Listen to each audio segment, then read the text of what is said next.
पदम सिंह राणा कोतवाली। जी, आज का क्या विषय रहा और क्या पंचायत थी, क्या मुद्दे थे? ये हमारे रविंद्र जी की टीम ने बुलाया था, ग्रोथ सेंटर यहाँ लेके आए थे 97 के अंदर, और हमारे राष्ट्रपति के आर नारायण जी और प्रधानमंत्री इंद्र कुमार गुजराल जी जो यहाँ आए थे, और वो मुद्दा आज फिर से बना हुआ है, क्योंकि बीच में दिल्ली के अंदर सरकारें चेंज होती रही। लोगों ने इसके प्रति कई दफा कोशिश की इसको लागू करने के लिए, लेकिन किसी ने नहीं सुनी। लेकिन आज फिर से वही सरकार है, ऊपर भी, बीच में भी, नीचे भी ट्रिपल इंजन की सरकार है। और दिल्ली देहातवासी ये उम्मीद करते हैं सरकार से भी और प्रतिनिधियों से भी, और प्रतिनिधियों का तो ये कर्तव्य बनता है कि वो चुनाव लड़ते हैं तो तीन ही चीजों को लेकर बनते हैं कि चिकित्सा, शिक्षा और व्यवस्था लोगों को हम अच्छी तरह से सुचारू रूप से दिलाएं।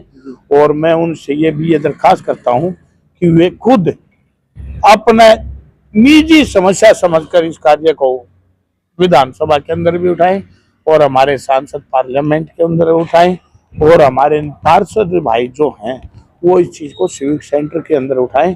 अगर तीनों एकजुट होकर इस चीज को लेकर चलेंगे तो मैं दावा करता हूं कि ये हमारी पूरे दिल्ली देहात की समस्या जो एक भयंकर रूप धारण किए हुए है, ये खत्म हो सकती। इस तरीके से लोगों की डिमांड है कि रास्ते क्लियर नहीं है, जब तक रास्ते क्लियर नहीं होंगे तो कैंपस किस तरीके से बनेगा? देखो, रास्ता क्लियर, आबादी इस हिसाब से बढ़ रही है और अनऑथराइज कंस्ट्रक्शन इस तरीके से हो रहा है। किसी भी रास्ते पे चले जाओ, रेहड़ी पटरी रिक्शा यही रह गई, बल्कि और कुछ नहीं है। ये तो बल्कि अगर मेट्रो नहीं होती तो दिल्ली के अंदर आज बुरा हाल है।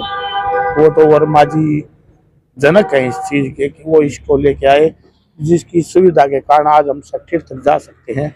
नहीं तो वैसे तो आने जाने में तो बड़ा मुश्किल है। शाम को हम वहाँ जो हमारे भाई एम्प्लॉइज वहाँ जाते हैं वो बाय रोड तो जा ही नहीं सकते। जी, आपकी आगे की रणनीति क्या रहेगी? आज आपकी पंचायत थी, आने वाले टाइम में हम क्या नई रणनीति देखेंगे? आगे मैं तो ये कहता हूँ कि मैंने रखना तो जो है कमेटी ने है जी, लेकिन मैंने तो अपना सुझाव दिया है कि वे पूरे 360 के पंचायत बुलाओ, जो प्रधान है 360 की पंचायत। हाँ सभी को बुलाओ, सभी गाँव से, सभी गाँव के सारे ज्यादा से ज्यादा प्रतिनिधि आए और एक पंचायत हो, और उस पंचायत के अंदर दल बल के साथ इस बात को उठाया जाए, क्योंकि ये इन्हीं लोगों की मांग थी। यही लोग इसको लेके आए थे ग्रोथ सेंटर को, और मैं चाहता हूं कि अब इनकी सरकार है, ये इस कार्य को पूरा करे, जिससे दिल्ली देहात की मूलभूत परेशानियां खत्म हो जाए और उनको सुविधा मिल जाए। और इसी के साथ मैं करता हूँ। वो दिया था वो ये बनेगा, वो बनेगा, न्यू होगा, न्यू होगा, लेकिन way all the plan of 50 change into dust, वो तो धराशायी हो गया टोटल। उसके हाँ, तो वो तो हो गया। उसके बाद में ट्राई करते रहे, लेकिन ये जो जमीन पड़ी है, मैं एलजी साहब से भी और रेखा गुप्ता जी से भी और अमित शाह जी से भी और प्रधानमंत्री जी से भी मैं हाथ जोड़ कर रिक्वेस्ट करता हूँ कि मेहरबानी करके मतलब गांव में जो ज़रूरत की जो ज़मीन पड़ी है, उनमें जो गांव की ज़रूरतें हैं ना, उनके कहने के अनुसार उनको पूरा कर दो, क्योंकि उनको पता है एक्चुअलिटी अब भाई वो परेशानियां हैं।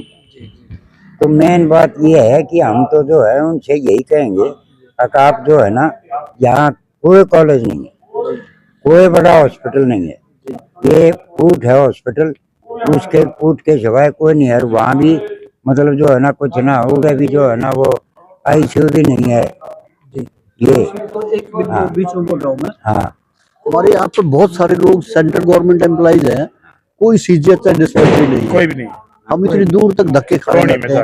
अगर बाई चांस किसी प्राइवेट हॉस्पिटल में दाखिल भी होते हैं ना, इतना ही तो हॉस्पिटल का बिल हो जाता है और इतना ही अरेंजमेंट का हो जाता है कि वहां से आदमी आता जाता है, और हो सकता है बीच में ही आदमी ड्रॉप कर जाए।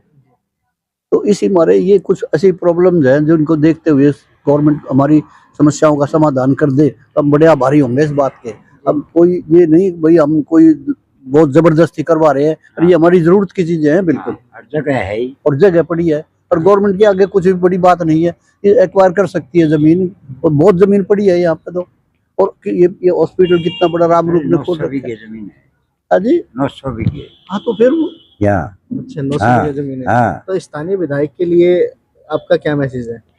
नहीं, स्थानीय विधायक भी भाई उसने तो ट्राई मारनी तो चाहिए, वो मारेगा जब हमने दिखाई देगा ना।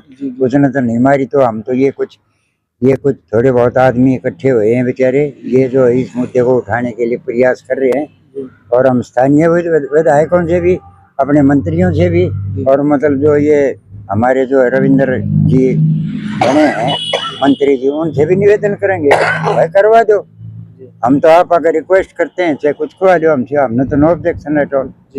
बाकी सवाल इस बात का है कि हम ये चाहें अभी यहाँ जो भी जमीन मतलब जो है ना पड़ी है ना, उसमें जो भी गांव की सहूलियत के लिए जो गांव वाले, तो उसमें मैं तो कंधावले वालों से भी हाथ जोड़ के रिक्वेस्ट करूँ हूँ, अब भाई मेहरबानी करके और तुम खड़े हो जाओ, और तुम खड़े होकर इसमें ये अपनी जो सुविधा की चीज है ये बताओ, हम भाई इनके साथ, हमने कोई ऑब्जेक्शन नहीं। जी मेरा नाम सहदेव डबास है, गांव सुल्तानपुर डबास।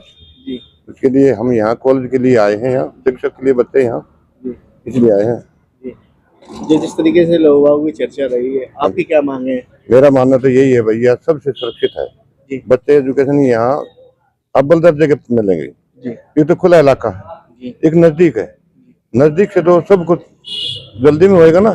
थोड़ा पढ़ाई का टाइम इतने 4 घंटे वहाँ लगते हैं जाने मार्ड में, तो इतने टाइम में अगर बच्चा पढ़ जाए तो कितना फर्क पड़ेगा। 20 नंबर आएंगे तो 35-40 तो आएंगे जरूरी। और कुछ माँ बाप को और ज्यादा होती है यहाँ भाई, नजदीक तो माँ बाप भी चले जाएंगे, दिल्ली में इंदौर कौन जाएगा। अपने बच्चों की सुरक्षा के लिए हमारे लिए यहाँ बहुत ज्यादा जरूरी है। वो वहाँ नहीं सुरक्षित हम अपने बच्चों को मानते, यहाँ लग जाए तो हमारे बच्चे एजुकेशन में भी आगे जाएंगे और हम भी सुखी रहेंगे, माँ बाप भी। जी स्थानीय विधायक की बात करें तो स्थानीय विधायक को लेकर इसकी मांगे जो आगे जा रही हैं आपकी, या पंचायती मुद्दे से लेकर चलाएंगे? पंचायती मुद्दे से लेकर चलाएंगे जी। उसको तो साथ लेके चलेंगे ना फिर। पहले तो अपना देखेंगे ना, पहले सब कैसे आगे का स्टेप क्या रहेगा आपका? आगे स्टेप तो ये है जी, हमारे जितने भी गांव हैं यहाँ 100-50 जितने भी गांव हैं सभी मिलकर और इसके लिए जाएंगे। हम एलजी के पास भी जाएंगे, रेखा गुप्ता मुख्यमंत्री उसके पास भी जाएंगे, उनसे अपनी एप्लीकेशन लगाएंगे, अरदास लगाएंगे ताकि हमारे लिए हमारी मदद करो जो, और हमारा कॉलेज यहाँ होना चाहिए ताकि हमारे बच्चे शिक्षित और ज्यादा। ठीक है, थैंक यू।